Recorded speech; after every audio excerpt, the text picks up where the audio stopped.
March 9, 2025, 10:42 a.m. The Baltic sky shattered in an instant. A Russian drone, weighing over 2 tons and flying at more than 500 miles per hour, veered directly into the path of a U.S. Air Force F-35 on patrol. The collision ripped through the air with the force of a missile strike. Metal fragments scattered across the clouds, alarms screamed in the cockpit, and the stealth jet spiraled downward in flames. The world would later call it an incident. But to those watching it unfold, it was not an accident. It was the spark that nearly ignited World War III. For months, American F-35s had flown missions over international waters near Kaliningrad, monitoring Russian naval and air movements. These were routine operations, legal under international law, but Moscow had grown restless. In February, state media declared that NATO aircraft would be treated as hostile intruders. And on this March morning, those words turned into action. The drone involved wasn't a small surveillance quadcopter. It was an Orion heavy reconnaissance UAV, the size of a fighter jet, loaded with advanced sensors and capable of carrying weapons. Instead of maintaining distance, Russian controllers guided it deliberately into the flight path of the American jet. The impact was catastrophic. The F-35's left wing was torn open, hydraulic systems ruptured, and the pilot fought desperately to regain control. For 30 terrifying seconds, the world's most advanced stealth fighter hung on the edge of destruction. Radio chatter exploded across NATO frequencies. Mayday, Mayday, F-35 hit by drone. Collision confirmed. Pilot ejecting. Seconds later, a bright orange parachute bloomed over the Baltic. The $90 million jet plunged into the sea, trailing fire, while the Russian drone disintegrated into metallic confetti. The pilot survived, but the message had been delivered. Russia had rammed an American fighter in international airspace and filmed every second of it. Within minutes, the footage appeared on Russian telegram channels. The caption was simple: "American intruder destroyed." In Washington, shock turned to fury. Pentagon officials knew this wasn't just a provocation. This was escalation. For the first time since the Cold War, a Russian aircraft, manned or unmanned, had physically attacked a U.S. jet.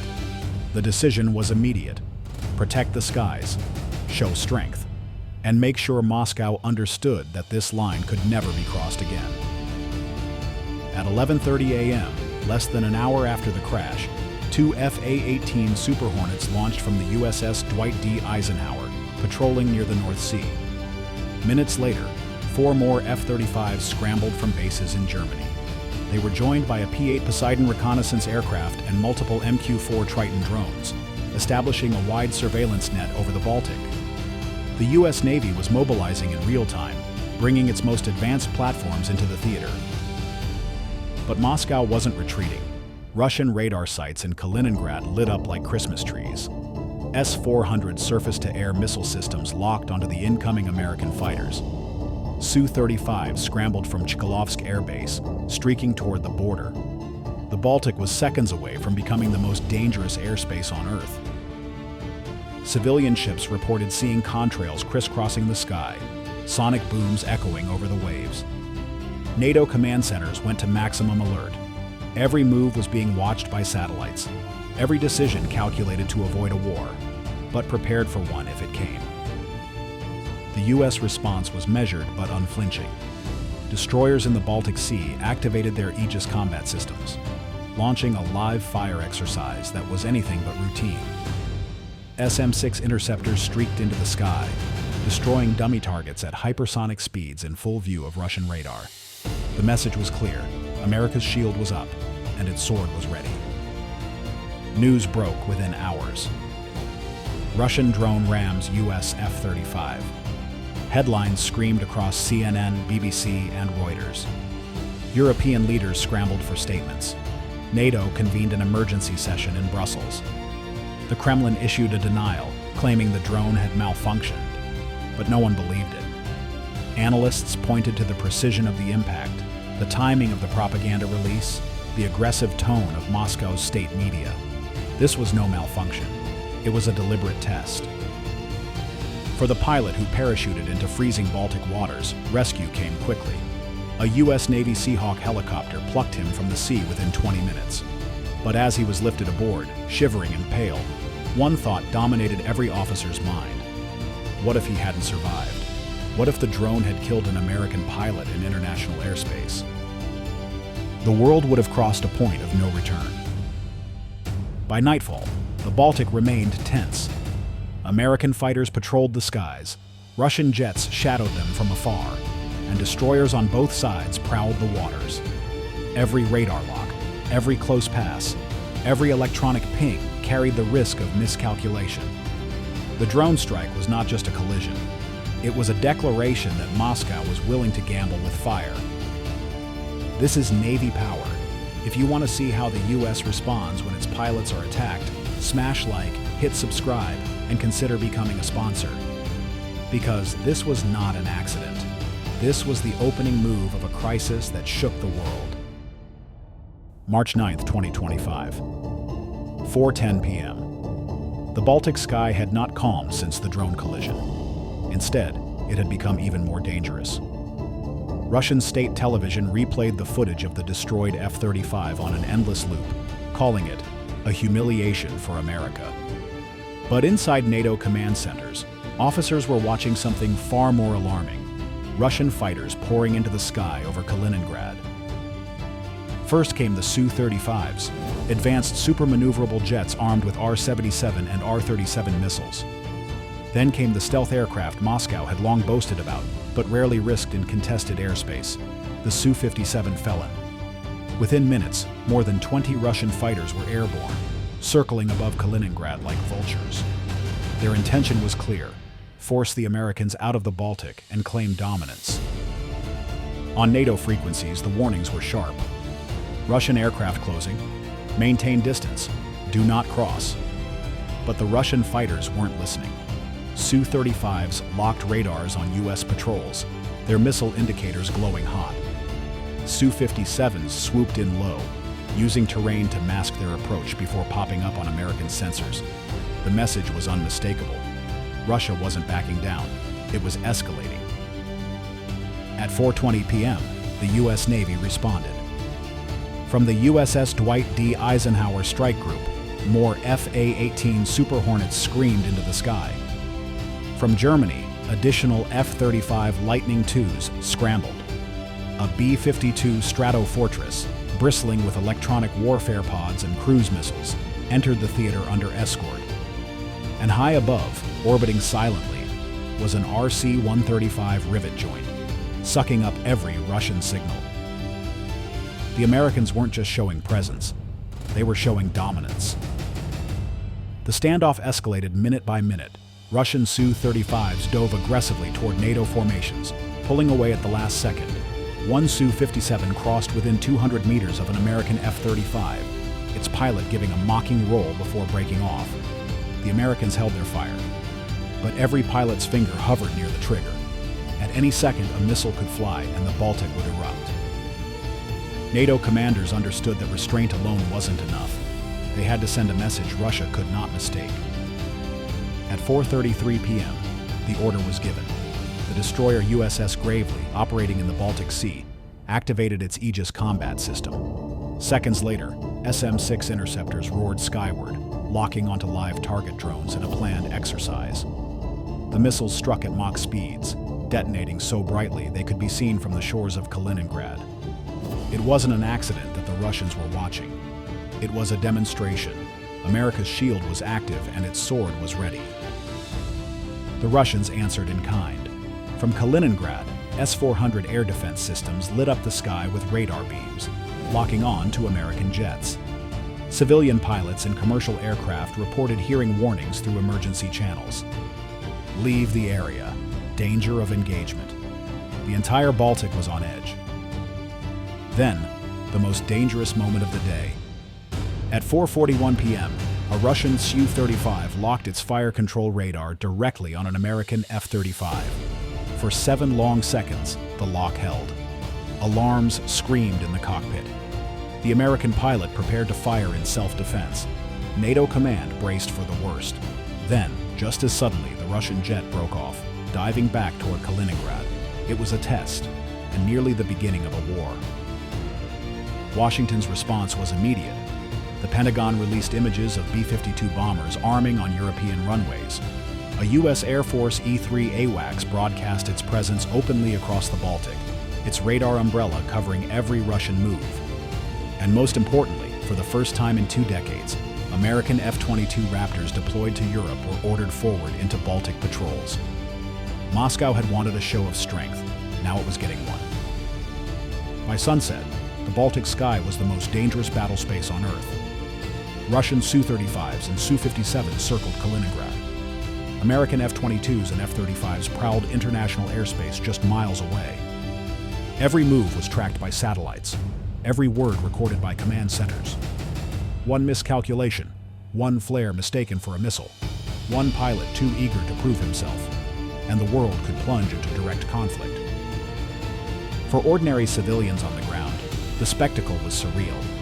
Fishermen in the Baltic reported seeing contrails weaving across the sky like white scars. Residents of Gdansk and Riga heard sonic booms echoing overhead. NATO ships shadowed Russian corvettes in the gray waters. The region felt like a powder keg with a lit fuse. This was no longer about one drone and one fighter. This was about resolve. Russia had made its move, testing whether America would blink. But the U.S. Navy and its allies had answered with overwhelming presence. The Baltic was now a stage for the world's most advanced fighters, bombers, and warships. And everyone watching knew the next move could change history. This is Navy power. If you want to see how America faces down its rivals when the world is on the edge, smash like, hit subscribe, and become a sponsor to support the channel.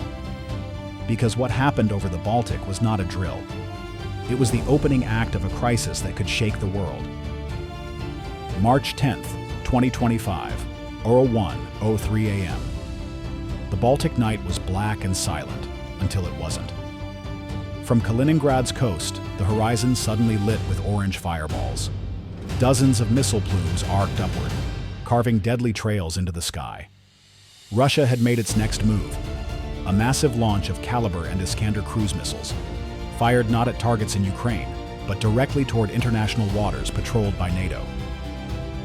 For American radar operators aboard the USS Gravely and USS Thomas Hudner, the alerts came all at once. Screens flooded with red tracks, 40 missiles airborne, moving fast, hugging the contours of the sea at barely 100 feet altitude. Their heading was unmistakable, toward the lanes where US and NATO ships prowled. The first seconds were chaos. Sirens blared, sailors sprinted to battle stations, and the Aegis combat systems roared to life. Combat information centers glowed red as operators calculated trajectories. Were the missiles aimed at them, or were they warning shots? There was no time to guess. At Mach speeds, they would hit within minutes. At 01:07 a.m., the order was given, engage. American destroyers launched volleys of SM-6 interceptors, streaking into the night. The first kills came quickly. Explosions lit the sky as Russian cruise missiles were shredded mid-air. But for everyone destroyed, more surged forward. The Calibers twisted low, weaving to evade intercepts, their guidance systems programmed to mimic real strike profiles. From Poland and Lithuania, NATO air defenses joined the fight. Patriot PAC-3 batteries fired upward, filling the sky with arcs of light. Several missiles were intercepted within seconds of crossing into NATO airspace, their fiery wreckage raining down harmlessly into empty fields. But the saturation was overwhelming. The Russians had launched enough to test every layer of defense at once. At 01:11 a.m., a formation of US F-35 Lightning IIs scrambled from Germany, streaked over the Baltic. Their mission, intercept missiles with AIM-120Ds before they could reach naval formations. Pilots locked onto low-flying Calibers, firing salvos into the night. One F-35 destroyed 3 in a single pass, its sensors guiding missiles with precision. Another chased a cruise missile as it skimmed just meters above the water, finally downing it seconds before it would have reached the perimeter of the carrier group. But not all were stopped. At 01:14 a.m., one Caliber missile evaded intercepts and detonated less than 500 meters from the USS Gravely. The water column rose like a skyscraper, slamming against the destroyer's hull, knocking sailors off their feet. The ship shuddered, alarms screaming, but the vessel remained afloat. Damage control raced to seal compartments. The destroyer had survived, but barely. NATO commanders declared the situation what it truly was: an attack. There was no ambiguity left. Russia had launched live missiles into international waters where NATO ships were present. This was not an exercise. This was escalation. Washington's response was immediate. Orders went out across Europe. US B-52 bombers armed with cruise missiles began taxiing in the United Kingdom. In Norway, F-22 Raptors prepared for rapid deployment to patrol the high north. The USS Dwight D. Eisenhower moved further east, its flight deck roaring as FA-18s and EA-18G Growlers prepared for combat sorties. The Pentagon was mobilizing a full-scale counterstrike package, but commanders knew every move risked igniting a war no one could contain. On the ground in Poland and the Baltics, civilians watched streaks of light arc across the night sky. Farmers recorded glowing trails on their phones, unaware they were watching one of the most dangerous exchanges since the Cold War. Social media exploded with images of burning wreckage falling into the sea. World War III? One caption read. By 01:20 a.m., the missile barrage was over. Out of 40 launched, 33 were intercepted. 6 detonated harmlessly in the open sea. 1 came within seconds of killing hundreds of American sailors. The tally was clear. NATO's shield had held, but the line had been crossed. For Russia, the propaganda was immediate. State TV declared a successful demonstration of missile capability, claiming calibers had forced the Americans to retreat. But satellite imagery told the truth. No NATO ship had retreated. No base had been struck. Instead, Russian stockpiles had been depleted in a single night for no gain. For the US and its allies, the lesson was chilling. If Moscow was willing to launch dozens of missiles into crowded international waters, what would stop it from escalating further? Could the next volley be aimed at Warsaw, at Berlin, or at the carrier strike group itself? The Baltic was no longer just tense, it was a battlefield, and every sailor, pilot, and commander knew the crisis was only spiraling higher. This is Navy power. If you want to see how close the world has come to the edge of catastrophe, smash like, hit subscribe, and consider becoming a sponsor. Because after tonight, the next move will decide if the Baltic standoff remains a Cold War or becomes a hot one. March 10th, 2025, 03:45 a.m. The Baltic Sea was still trembling from Russia's missile barrage when the Pentagon issued its response. NATO commanders in Brussels were unanimous. The attack from Kaliningrad had crossed every line. It was not a drill, not a test. It was an act of aggression against Allied ships in international waters. Washington's message was clear. Russia had gambled, and now it would pay the price. At 04:00 a.m., the counterstrike began. From the decks of U.S. destroyers in the Baltic, Tomahawk cruise missiles erupted into the night sky. Their glowing engines cut low arcs across the water, guided by satellites and GPS coordinates locked hours earlier. Their targets were precise: radar installations, missile brigades, and command centers in Kaliningrad, the very infrastructure that had fired on NATO only hours before. At the same time, from bases in the United Kingdom, 2 B-52 Stratofortress bombers lifted into the air, escorted by F-35s. Loaded with long-range JASSM-ER missiles, each bomber carried enough firepower to cripple multiple hardened targets. Flying at high altitude, their payloads launched in waves, hundreds of miles from Russian defenses, too far for intercepts to matter. By 04:18 a.m., the first explosions ripped across Kaliningrad. A Russian radar array near Donskoye lit up like a beacon before collapsing in fire. Secondary blasts rolled across the countryside as ammunition stockpiles ignited. Tomahawks cratered runways at Chkalovsk Air Base, trapping Russian fighters on the ground. Satellite feeds confirmed hangars destroyed, Su-35s burning inside. Then came the hammer blow.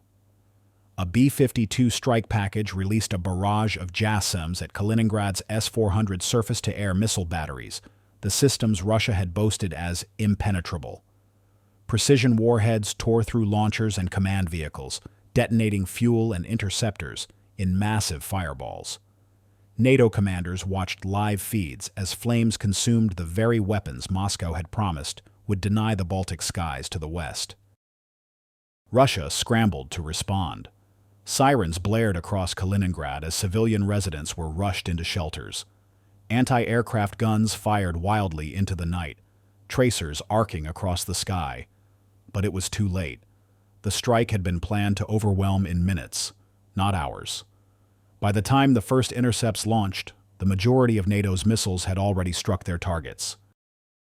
At 4:32 a.m., the final blow landed. A Tomahawk slammed into a command bunker outside Chernihikovsk, the coordination hub for missile operations in the enclave. The detonation collapsed the bunker roof, burying communications equipment and officers inside. Russian channels went dark. Command and control of Kaliningrad's missile forces had effectively ceased. By dawn, the results were undeniable. NATO surveillance drones recorded the devastation. 2 airbases disabled, with at least a dozen Russian aircraft destroyed. Multiple S-400 batteries obliterated, their launchers reduced to twisted metal. Command and control nodes knocked offline. Dozens of secondary explosions proving missile stockpiles had been annihilated. The numbers painted the picture. Out of 60 Tomahawks and 20 JSSMs launched, more than 70 confirmed hits. Over $5 billion worth of Russian military infrastructure destroyed in less than an hour. The Russian narrative faltered instantly. State TV at first claimed to have intercepted almost all incoming missiles. But by mid-morning, satellite images leaked to Western media showed smoking ruins where once stood Kaliningrad's proud defenses. Civilians filmed massive craters near air bases, columns of black smoke rising into the dawn. The truth could not be hidden. For the U.S. Navy, it was more than revenge. It was a message. America would not allow its pilots or sailors to be hunted without consequence. For NATO, it was proof of unity. Polish, German, British, and American forces had coordinated seamlessly to execute one of the largest precision strikes in Europe since World War II. But for Moscow, it was humiliation. The enclave that was supposed to be Russia's forward fortress in Europe had been ripped open in a single night. Its skies no longer belonged to Russian air defense. Its missile brigades were crippled, its command centers silent. Yet no one celebrating in Washington or Brussels mistook this for the end. The counterstrike had restored balance, but it had also escalated the crisis. Russia still had reserves. It still had long-range bombers and nuclear-capable missiles deep inside its territory. The Kremlin's next move was unpredictable. But one thing was certain. The Baltic would never again be considered a safe zone. For the sailors aboard NATO destroyers, watching the glow of Kaliningrad burn from miles away, the feeling was grim satisfaction. They had survived Russia's missiles. They had answered with overwhelming firepower. But every man and woman aboard knew this was just the beginning. The war for control of Europe's skies and seas had entered a new and deadly phase. This is Navy power. If you want to see how America and its allies strike back when tested, smash like, hit subscribe, and consider becoming a sponsor. Because after Kaliningrad burned, the question wasn't whether the next clash would come, but how fast it would ignite.